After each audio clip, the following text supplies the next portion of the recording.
भारत और खलाई technology. EDUSAT.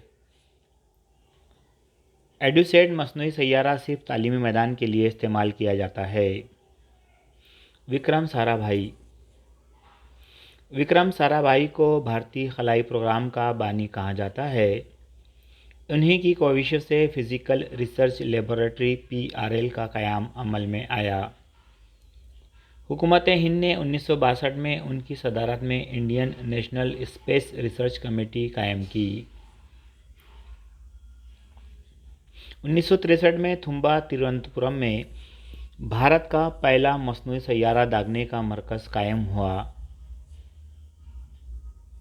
Bharat ने आर्यभट्ट नामी पहला मसनूई सैयारा कला में भेजा, जो इसरो के ज़रिए भेजा गया। भारत में मसनूई सैयारे दागने के मराकिज़: थुम्बा तिरुवनंतपुरम केरला, श्रीहरिकोटा आंध्र प्रदेश और चांदीपुर उड़ीसा। भारत के खलाई तहकीकी मराकिज़: विक्रम साराभाई खलाई मरकज़ तिरुवनंतपुरम, तस्वीर देख सकते हैं उसकी।